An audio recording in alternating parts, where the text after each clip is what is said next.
बिस्मिल्लाहिर्रहमानिर्रहीम। अस्सलाम वालेकुम नादरीन, आप यूट्यूब चैनल देख रहे हैं। मैं इमरान खान हूँ। नादरीन, सबसे पहले तो ये ख़बर अच्छी है, यानी ये सबको करना चाहिए। जो बलूचिस्तान की माएँ बहनें आकर बैठी हैं इस्लामाबाद में और जबरी तौर पे जो उनके प्यारे लापता किए गए, इस तकलीफ़ को एक आम आदमी समझ ही नहीं सकता। ये जो पाकिस्तान की मिलिट्री एस्टेब्लिशमेंट है, इन्हें आइडिया ही नहीं है कि इसकी तकलीफ़ और इसका दर्द क्या होता है। जिनके प्यारों को उनसे जुदा कर दिया जाता है और उनकी दरवाजे पे आंखें लग जाती हैं कि पता नहीं कब आएगा वो। ये भी नहीं पता होता कि वो ज़िंदा है या मर गया या वो किस हाल में है, उसने खाना खाया या नहीं खाया, वो बीमार है या ठीक है। और जिस बंदे को जबरी तौर पे लापता किया जाता है, उसको ये दुनिया से जो इंटेलिजेंस एजेंसियां हैं वो बिल्कुल काट देती हैं।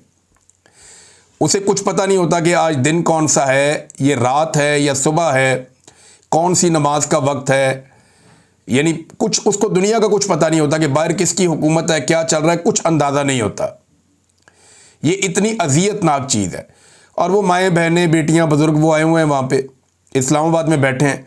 तो इमरान खान साहब के कहने पर इमरान खान साहब की बहनें, और इससे पहले जो है वो सलमान अकरम राजा साहब गए थे, बड़ी अच्छी बात है। खदीजा शाह साहिबा गई थी, बहुत अच्छी बात है।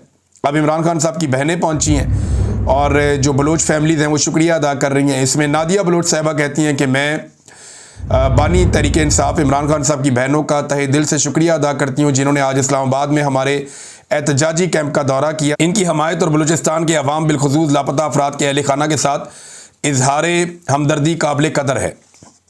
ताहम मैं तहरीक इंसाफ की क़यादत को याद दिलाना चाहती हूँ कि यह हमायत और हमदर्दी उस वक्त भी कायम रहनी चाहिए जब आपके अपने मामलात मुल्क के बाइख्तियार हल्कों के साथ तय पे आ जाएँ। ये बड़ी ज़बरदस्त उन्होंने बात की है, क्योंकि जब अपोजिशन में होती हैं तो सारी पार्टियां जाके पश्तूनों के हक़ में, कबायलियों के हक़ में, बलोचों के हक़ में जाकर खड़ी हो जाती हैं, पिसे हुए तबकात के हक़ में जाकर खड़ी हो जाती हैं। फिर उन्हें यह भी याद रहता है कि जबरी तौर पे गुमशुदगियाँ हो रही। मैं ख्वाजा आसिफ का स्टेटमेंट एक सुन रहा था परवेज़ मुशर्रफ के दौर में, और वो ये कह रहे थे, अल्लाह से डरा रहे थे कि इन्हें अल्लाह से भी डर नहीं लगता, इन्होंने अल्लाह को जवाब नहीं देना। जबरी तौर पे लापता करना कितना बड़ा गुनाह, कितना बड़ा जुर्म है। आज वही शख्स वज़ीर दिफा है और पाकिस्तान में जबरी गुमशुदगियों का सिलसिला रुक ही नहीं रहा। मैं इसी के दौर में जबरी तौर पे लापता हुआ था ना, और ये उस वक्त ज़मीन आसमान के कलाबे में ला रहे थे ख्वाजा आसिफ। अब वो ये कहती हैं कि जनाब आपकी जब बातचीत हो जाए या मामला तय हो जाए एस्टेब्लिशमेंट के साथ, तो आपको ये बात भूलनी नहीं चाहिए। उस वक्त हमें याद है कि मोहतरमा मरियम नवाज शरीफ और दीगर अपोजिशन रहनुमा जब अपोजिशन में थे तो लापता अफराद के कैंपों का दौरा किया करते थे। ये बिलावल को और मरियम को बड़ा शौक चढ़ता था कि चलेंगे जाके उधर लापता अफराद के कैंप का दौरा करेंगे, ज़रा कवरेज करवाएंगे अपनी। मगर आज वही अफराद इन मुतासरीन को रोज़ नए अलकाबात से नवाजते हैं और इनकी मुखालफत में पेश पेश हैं। तहरीक इंसाफ में भी इक़्तिदार में होते हुए ऐसे रवैये अपनाए। ताहम हम उन पुराने ज़ख्मों को छेड़ना नहीं चाहते। हम सिर्फ यही उम्मीद रखते हैं कि ये मौजूदा हमायत वक्ती नहीं होगी, बल्कि आने वाले वक्त में भी कायम और दायम रहेगी, चाहे सियासी हालात जैसे भी हों। देखें, अगर अभी भी नहीं ना सीखा पीटीआई ने, यानी फ़र्ज़ करें पाकिस्तान तहरीक इंसाफ को कल इक़्तिदार मिल जाता है और ये दोबारा से जबरी तौर पे गुमशुदगियों को, या वो ये कहना शुरू हो जाते हैं कि हमने नहीं सीखा, या कल को दोबारा एस्टेब्लिशमेंट के साथ मिलकर उसी तरह के काम करते हैं जिस तरह माजी में इन्होंने किए हैं, तो फिर तो ये कुछ भी ना सीखा। यानी नवाज शरीफ साहब ने अपनी पूरी सियासी करियर में कुछ नहीं सीखा, और वो उसकी एक वजह भी है, वो हमेशा डील करके आ जाते हैं। जब डील करके आते हैं तो जिनके साथ डील करके आते हैं पूरा पैकेज ही होता है कि तुसी जो मर्जी करो, असी जो मर्जी करिए। लेकिन इमरान खान साहब डील नहीं कर रहे। अगर वो डील किए बगैर आते हैं इमरान खान साहब और अल्लाह ताला उन्हें इक़्तिदार की मसनद पे बिठा देता है अवाम की मदद से, तो फिर इमरान खान साहब एक डिफरेंट आदमी हो सकते हैं, इसकी उम्मीद की जा सकती है। लेकिन अगर दोबारा से वही रविश हुई जो माजी में पाकिस्तान तहरीक इंसाफ के लोगों की रही है, तो फिर अवामी रद्द-ए-अमल का बड़ा सख्त सामना उन्हें करना पड़ेगा, क्योंकि अब अवाम को जो शऊर का लेवल है वो वैसा नहीं है जैसा माजी में था। आज लोग सवाल नहीं पूछते, आज लोग सवाल उठाते हैं।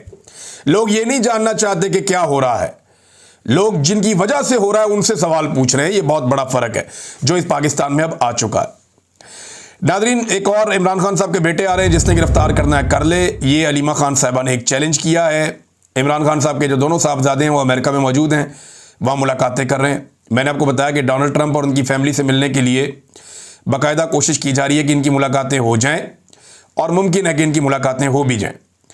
और अगर वहाँ मुलाकात हो जाती है तो ये एक बड़ी अचीवमेंट और एक बड़ी डेवलपमेंट हो सकती है। लेकिन हुकूमत के बाद मैं आपको फिर कहूँगा कि ऑफ़र करने के लिए बहुत कुछ होता है, अपोजिशन के बाद कुछ भी नहीं होता। अगर अमेरिकन हुकूमत प्रेशर बढ़ाएगी तो पाकिस्तानी हुकूमत को ज़्यादा कुछ देना पड़ जाएगा, यानी जो काम उन्होंने 10-20 की स्पीड से करने हैं वो 100 की स्पीड से करने पड़ जाएंगे। लेकिन हुकूमत के पास हमेशा डील करने के लिए कुछ ना कुछ उनके टोकरे के अंदर होता है, जिसके ज़रिए से वो डील कर लेते हैं।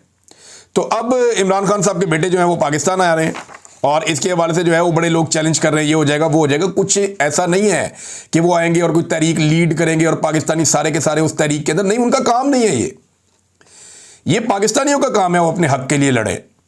इमरान खान अपने बच्चों की लड़ाई तो नहीं लड़ रहा, उसके बच्चे तो सेफ हैं, उसके बच्चे तो जिस मुल्क के शहरी हैं जहाँ पे वो रहते हैं अपनी माँ के साथ, वो वहाँ पे महफूज हैं, बेहतरीन ज़िंदगी गुजार रहे हैं, वो वहाँ के अमीर तरीन लोग हैं, उनको इंसानी हकूक भी हैं, सारी चीज़ें, उनके मुल्क के हालात भी ठीक हैं।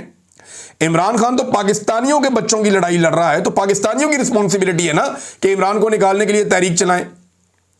भाई जिन लोगों के लिए इमरान खान लड़ाई लड़ रहा है, अगर अपने बच्चों के लिए लड़ना होता तो 1 मिनट में डील करके अपने बच्चों के पास चला जाता, अपने बच्चों के पास बैठ जाता।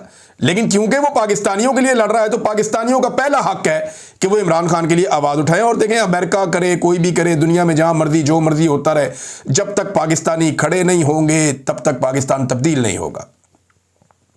वो एक बड़ा ज़बरदस्त एक शेर है कि जबर का मौसम कब बदलेगा, हम बदलेंगे तब बदलेगा। हमें बदलना पड़ेगा तभी जबर का ये मौसम बदलेगा। और हमारे बदलने से मुराद ये है कि हमें टाइम निकालना पड़ेगा अपनी ज़रूरियात ज़िंदगी को और अपनी मसरूफियात ज़िंदगी को चंद दिनों के लिए एक साइड पे रख कर, सारे ज़रूरी काम छोड़कर ये ज़रूरी काम करना पड़ेगा कि पहले मुल्क को सीधा कर लें, इसको एक ट्रैक पे डाल दें। और पाकिस्तानियों को ये चंद दिन ही लगेंगे, 2-4 दिन की बात है टोटल।